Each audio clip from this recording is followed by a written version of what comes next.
Hello and welcome to my YouTube channel, Songwriting with Thomas, where I post a song every single day, and I'm going to keep doing it, except on Sundays, just to be clear. And I'm going to keep doing it until I hit 1 million subscribers, and I make occasional videos to inspire you as an artist and to help you just make more of your art. So, on that note, I wanted to talk about something. We'll see if I got the energy for it. It's 12:30 a.m. as I record this, but I gotta do it. I gotta write a song, and I gotta tell you guys something. You have to hear this. I couldn't help but notice that with the last video I posted, a lot of you guys, a lot of my new subscribers seem to be musicians who were finding a lot of encouragement in seeing the challenge that I'm doing, and I thought that was really cool. And so I wanted to talk to you guys about something that I've been thinking about for a long time, and it's something I like to call the tiger lily principle.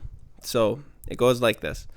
Where I live in Alberta, there's this flower called the tiger lily, and it's not very common around here. In fact, so much so that it's illegal to pick it. It's a little more common in our neighboring province, Saskatchewan, but that's kind of beside the point. Around here, it's very rare, and it's very beautiful. It's like a little kind of like burst of flame in the middle of the forest that you'll just randomly find.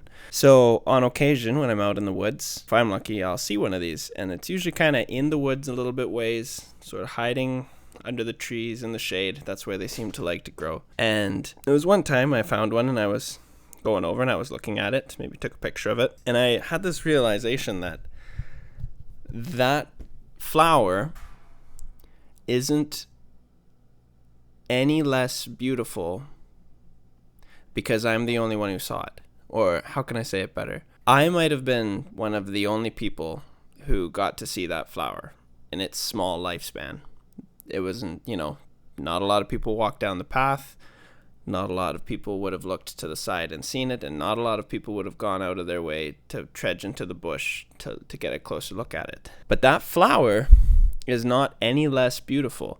And in fact, there's something more charming and appealing about the reality that very few people have gotten to experience it.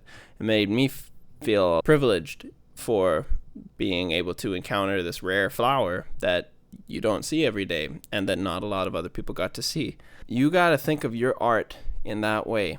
If you are making something beautiful, it doesn't matter how many people hear it. It doesn't matter how many people see it. Obviously, it's nice to get that validation when lots of people hear it and lots of people see it. But I think that YouTube has this psychological effect on us where you can pour your heart and your soul into a beautiful piece of music. Maybe you wrote it for someone you love, and it's powerful, it's potent, it's got contrast, symmetry, harmony, everything that makes a song good.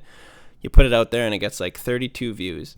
And psychologically, you go, oh, I guess it was garbage. I guess it wasn't any good. Otherwise, it would have more views. But that's just simply not the truth. You have to see it as that beautiful tiger lily that is there, that the few people, those 32 people that watched it, got to come across it and be touched by it and experience it. Another thing I realized, maybe I'll just say this, is so I'm a piano teacher on the side. Every day I work a full-time job in an office. I teach piano and I do this YouTube stuff. And I still have time to spend with my family, and I want to make a video about that in the future. How do I get so much time? I don't have any social media except for YouTube. But yeah, I'll make a video about that later. So I teach piano, and a few years ago, growing up as a teenager, I was in like a rock band with my buddies, and the dream was fame. The dream was renown. The dream was screaming fans and interviews and all that stuff, and wanting my music to impact millions. But I had this profound realization as a piano teacher a few years ago when I was forced off of social media, coincidentally or not coincidentally, because the place I was living at didn't have internet. I had this profound realization that if I can touch a single soul with my music, and if I can spark a single soul's desire to perform and create, there's no telling how far that will go.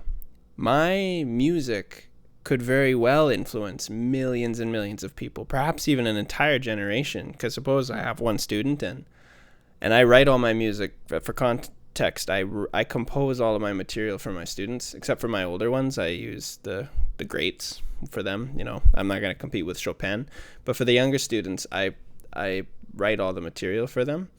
And if it's just that thought that if I write something that really touches them and excites their desire for music, and there's just no telling how far that can go. And so in effect, if you're just honing your craft and focusing on creating things that are beautiful, you can rest with the positivity that you could be affecting millions and touching millions with your art.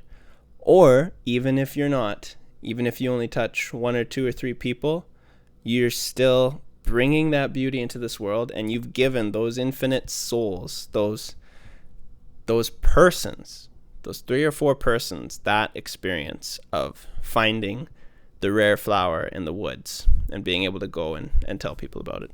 Go make some music and spend less time on YouTube, man. Let this be the last video you watch. On that note, I'm going to record my song for the day now. Yeah, so this is what I do most days. I like to do it on my synthesizers to shake it up for myself, basically, because I get a little bored of just doing things on the piano. But I'll kind of show you how I do it. Basically, I just turn it on. I hit a couple notes to start. I do a brief dig for inspiration. Let's call it that. When I'm on my synthesizers, it's flicking through presets, either ones that I've made or, libraries. Why is the time flashing? Okay, I better hurry up. On here, it'll usually just be hit a couple notes and see if a melody jumps into my head. So that's what I'm going to do. Here we go.